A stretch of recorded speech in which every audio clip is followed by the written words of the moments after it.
నారాయణం నమస్కృత్య నరం చైవ నరోత్తమం దేవీం సరస్వతీం వ్యాసం తతో జయ ముదీరయేత్. దక్ష ప్రజాపతి నుండి యయాతి వరకు వంశవర్ణనము. వైశంపాయనుడు చెప్తున్నాడు, జనమేజయ, ఇప్పుడు నేను భరత, కురు, పూరు వంశాల ఉత్పత్తి గురించి చెప్తాను. ఇది చాలా మంగళకరం, పవిత్రమైనది. బ్రహ్మ దక్షిణాంగుష్టం నుండి పుట్టిన దక్షుడే ప్రాచేతస దక్షుడు. అతని వలననే ప్రజలందరూ పుట్టారు. అతనికి మొదట తన భార్య అయిన వీరణి వలన 1000 మంది కొడుకులు కలిగారు. నారదుడు వారికి మోక్షజ్ఞానాన్ని ఉపదేశించి వారిని విరక్తులను చేశాడు. తర్వాత దక్షునికి 50 మంది కుమార్తెలు కలిగారు. వారి ప్రథమ సంతానం కొరకు తనకు చెందే రీతిగా షరతు పెట్టి వారి వివాహాలు జరిపించాడు. అందులో 13 కశ్యప ప్రజాపతికి ఇచ్చాడని వెనుక చెప్పబడింది కదా. కశ్యపుని భార్యల్లో శ్రేష్ఠురాలైన అదితికి ఇంద్రుడు, వివస్వానుడు మొదలైన కొడుకులు కలిగారు. వివస్వంతునికి పెద్ద కొడుకు మనువు, ఆఖరివాడు యముడు. ధర్మాత్ముడైన మనువు వలననే మానవజాతి అవతరించింది. సూర్యవంశాన్ని మనువంశంగా చెప్తూ ఉంటారు. బ్రాహ్మణ క్షత్రియాదులందరూ కూడా మానవులు. బ్రాహ్మణులు సాంగములైన వేదాలను అధ్యయనం చేశారు. మనువుకు వేన, ధృష్ణు, నరిష్యంత, నాభాగ, ఇక్ష్వాకు, కారుష, శర్యాతి, ఇలాకన్య, పృషధ్న, నాభాగారిష్ట అనే 10 మంది కొడుకులున్నారు. మనువుకి వేరే 50 మంది కొడుకులున్నారు. కానీ వారు పరస్పరం కలహించుకొని పోరాడి నశించిపోయారు. ఇలా వలన పురూరవుడు పుట్టాడు. అతనికి తల్లి తండ్రి కూడా అతడే. పురూరవుడు సముద్రంలోని 13 ద్వీపాలను పరిపాలించాడు. అతడు మానవుడై కూడా దేవభోగాలు అనుభవించాడు. బల పరాక్రమాలతో మదించి ఉన్మత్తుడై బ్రాహ్మణుల ధన రత్న రాశులను అపహరించాడు. బ్రహ్మలోకం నుండి వచ్చి సనత్కుమారుడు అతనికి ఎంత నచ్చజెప్పినా తలకెక్కలేదు. ఋషులు కోపించి అతనికి శాపం ఇచ్చారు. అతడు నశించిపోయాడు. స్వర్గం నుండి 3 రకాలైన అగ్నులను ఊర్వశి అనే అప్సరసను తీసుకొని వచ్చి మహానుభావుడైన పురూరవుడు ఇతడే. అతనికి ఊర్వశి వలన ఆయువు, ధీమంతుడు, అమావసువు, దృఢాయువు, వనాయువు, శతాయువు అనే 6 కొడుకులు కలిగారు. ఆయువుకి స్వర్భానవి వలన నహుషుడు, వృద్ధశర్మ, రజి, గయుడు, అనేనుడు అనే 5 కొడుకులు పుట్టారు. ఆయువు కొడుకు నహుషుడు గొప్ప బుద్ధిమంతుడు, పరాక్రమశాలి, ధర్మబద్ధంగా రాజ్య పరిపాలన చేశాడు. అతని రాజ్యం చోరాదుల వలన భయం లేకుండా సుఖంగా ఉండేది. అతడు గర్వంతో ఋషులతో పల్లకి మోయించాడు. అదే అతని నాశనానికి కారణమైంది. అయినా అతడు తన తేజస్సు, తపస్సు, బలపరాక్రమాలు కారణంగా దేవతలను జయించి ఇంద్రపదవిని పొందాడు. నహుషునికి యతి, యయాతి, సంయాతి, ఆయాతి, అయతి, ధ్రువుడు అనే 6 కొడుకులు ఉన్నారు. యతి యోగ సాధనతో బ్రహ్మస్వరూపుడయ్యాడు కనుక అతని తమ్ముడు యయాతి రాజు అయ్యాడు. అతడు అనేక యజ్ఞాలు చేసి భక్తితో దేవతలను, పితరులను ఆరాధించి ప్రజలను ప్రేమతో పరిపాలించాడు. దేవయాని, శర్మిష్ఠ అని అతనికి 2 భార్యలున్నారు. దేవయానికి యదుతుర్వసులు, శర్మిష్ఠకు ద్రుహ్యువు, అనువు, పూరుడు జన్మించారు.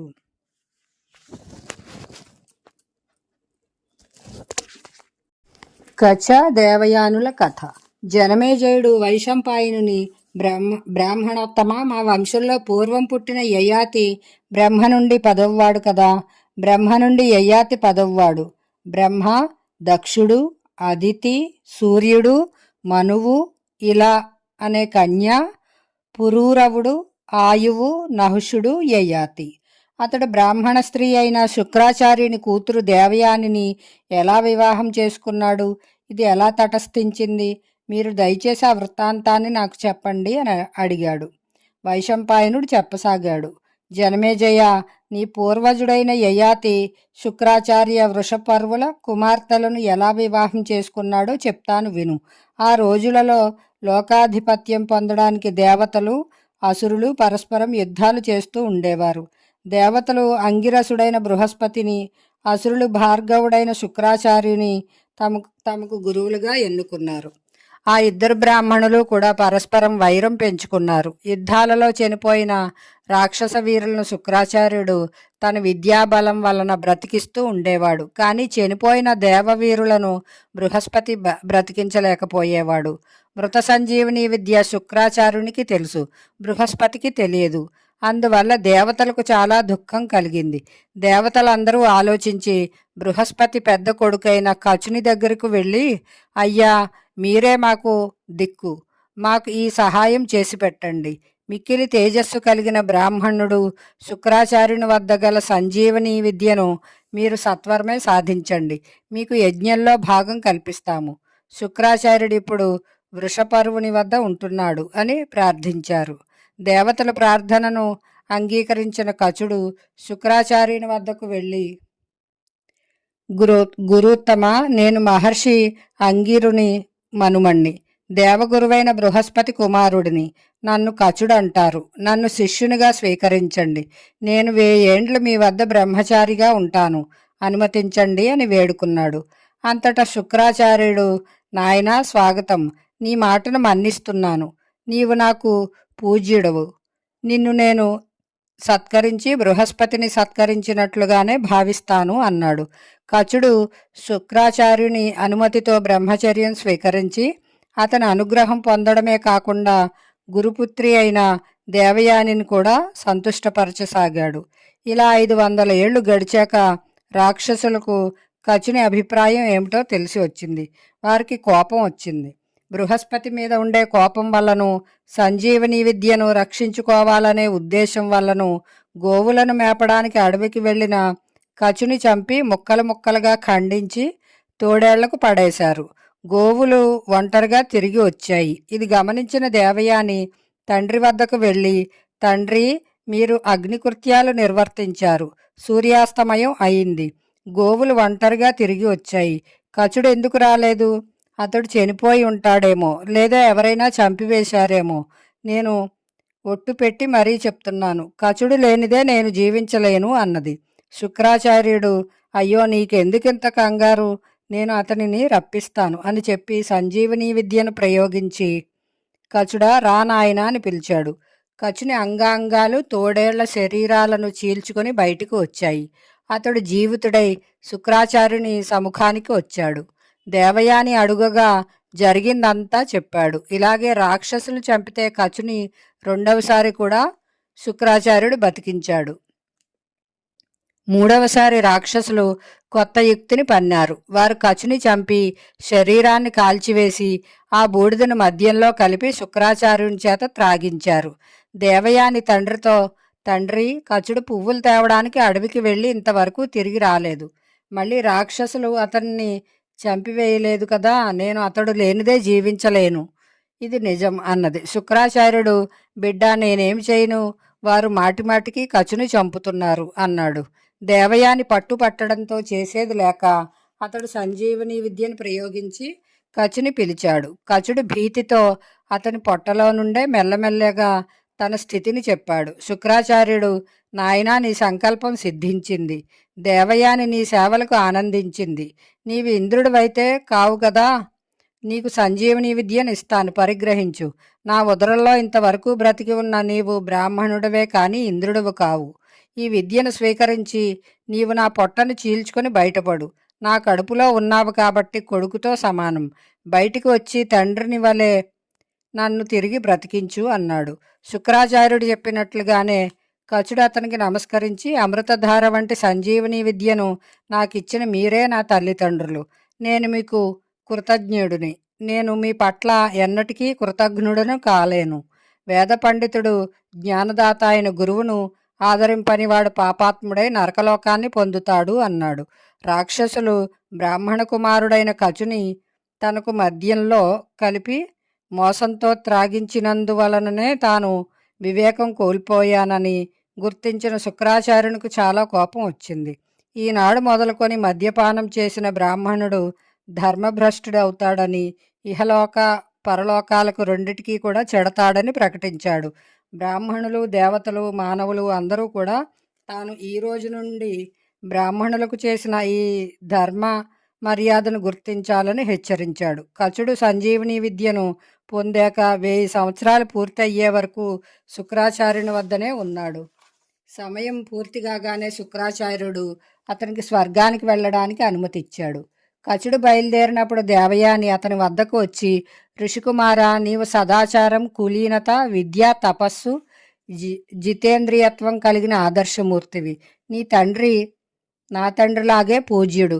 నీవు గురువు యొక్క ఆశ్రమంలో ఉన్నప్పుడు నేను నిన్ను ఎలా చూశానో చెప్పనవసరం లేదు కదా. నీ విద్యాభ్యాసం పూర్తయింది. నేను నిన్ను ప్రేమిస్తున్నాను. నీ దాసిని. నన్ను శాస్త్రోక్తంగా వివాహం చేసుకో అన్నది. వెంటనే కచుడు, సోదరి, పూజ్యుడైన శుక్రాచార్యుడు నీకు ఎలా తండ్రియో నాకు అలాగే తండ్రి. నీవు నాకు పూజ్యురాలవు. నీ తండ్రి శరీరం నుండి నీవు వచ్చినట్లుగానే నేను వచ్చాను కనుక నీవు నాకు సోదరివి. నీ వాత్సల్యపూర్ణమైన నీడలో నేను ఎంతో ఆనందంగా ఇక్కడ గడిపాను. నాకు ఇంటికి వెళ్ళడానికి అనుమతి ఇవ్వు. నన్ను ఆశీర్వదించు. నన్ను అప్పుడప్పుడు పవిత్ర భావంతో తలుచుకో. గురుదేవులను జాగ్రత్తగా సేవించుకో అని మృదువుగా పలికాడు. దేవయాని కోపంతో, నేను నిన్ను ప్రేమభిక్ష అడిగాను. నీవు ధర్మం అని తలిచిన నీ పని నెరవేర్చుకోవడం కోసం నన్ను తిరస్కరిస్తున్నావు కనుక నీకు సంజీవని విద్య పనిచేయదు అని చెప్పించింది.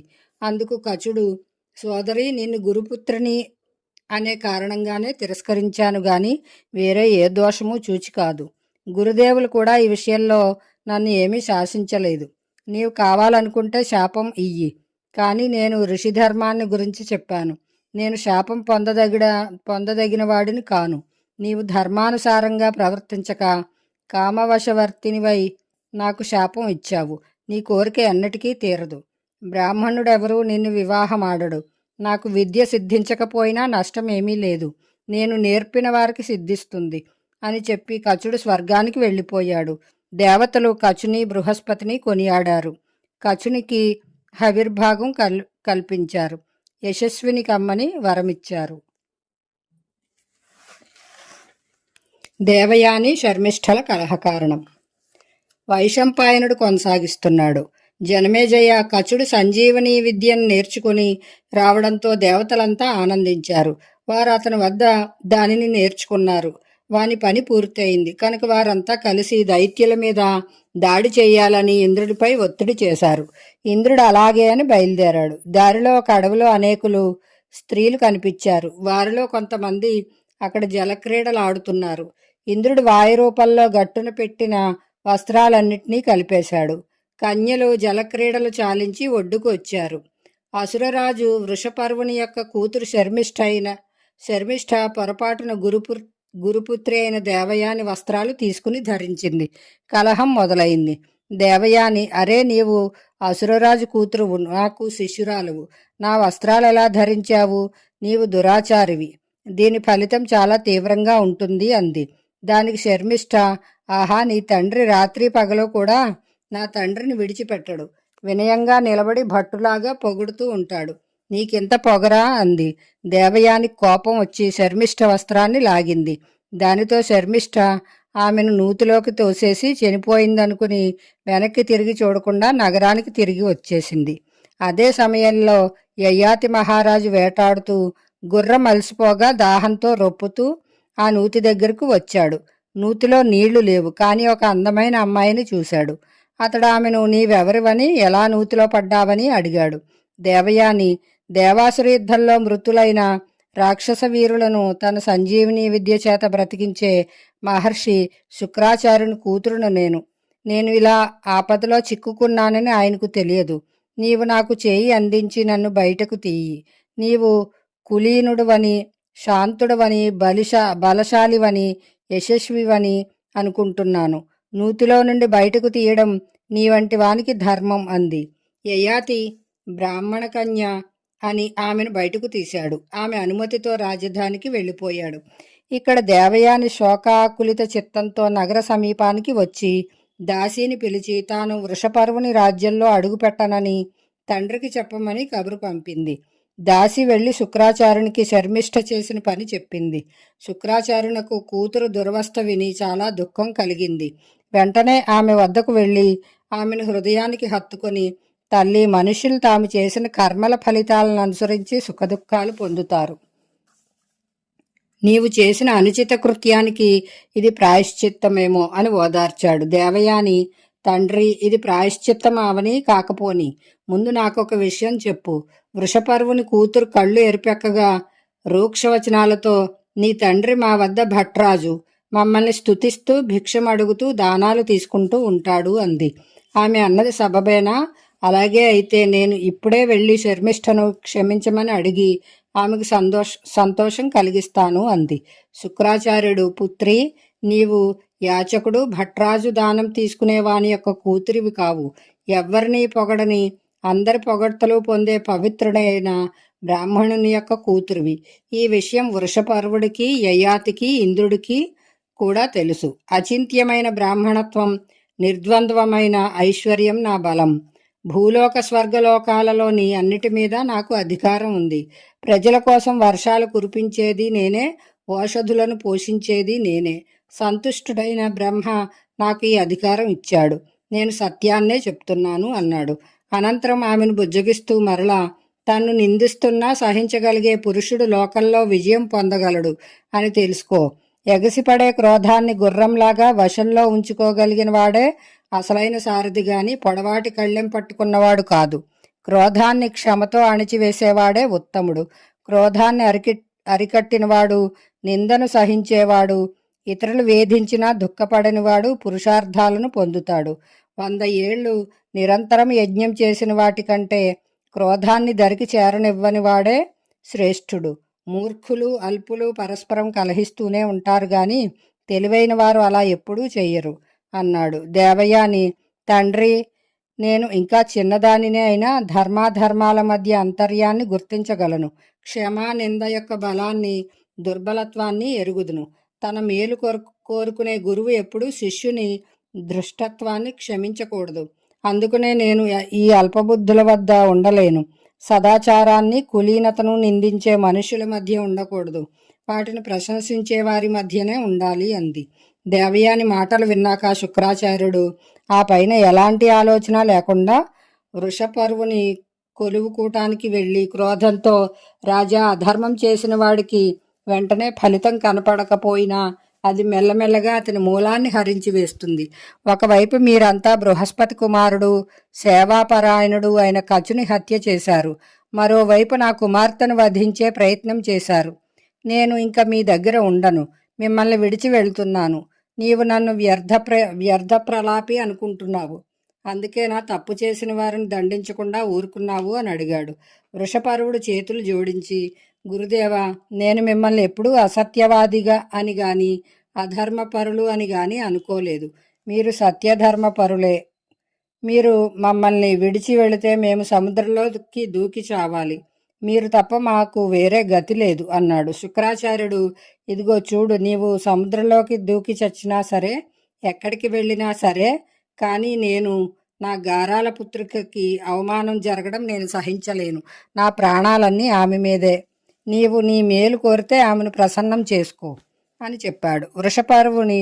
వృషపర్వుడు దేవయాని వద్దకు వెళ్ళి, అమ్మా, నీవు కోరిన కోరిక తీరుస్తాను, అలుకమాను అని ప్రార్థించాడు. దేవయాని 1000 మంది దాసీలతో కలిసి శర్మిష్ఠ తనకు సేవలు చేయాలని, తాను ఎక్కడికి వెళ్ళినా తన వెంట రావాలని అడిగింది. వృషపర్వుడు శర్మిష్ఠకు, దాది ద్వారా నీ జాతికి మేలు చెయ్యి.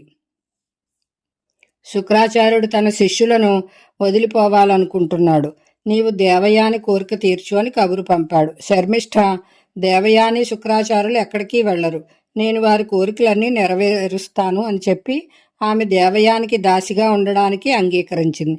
ఆమె దేవయానితో, నేను ఇక్కడే కాదు, నీవు అత్తవారింటికి వెళ్ళినా అక్కడ కూడా నీకు సేవ చేస్తాను అన్నది. దేవయాని, ఏమి, నీ తండ్రి వద్ద బిచ్చమెత్తుకుంటూ అతనిని పొగుడుతూ అతడు ఇచ్చింది పుచ్చుకుంటూ ఉండేవాని కూతుర్ని కదా, నాకు దాసిగా ఎలా ఉంటావు అని హేళనగా అడిగింది. అందుకు శర్మిష్ఠ, ఏమైనా సరే జాతి విపత్తులో ఉన్నప్పుడు రక్షించి తీరాలి. ఇందుకోసమే నేను నీకు దాసిని అయ్యాను. నీకు పెళ్ళి అయ్యాక కూడా నీతో వచ్చి నీకు సేవ చేస్తాను అంది. దేవయాని అలుకుమాని శుక్రాచార్యునితో కలిసి ఆశ్రమానికి తిరిగి వచ్చింది.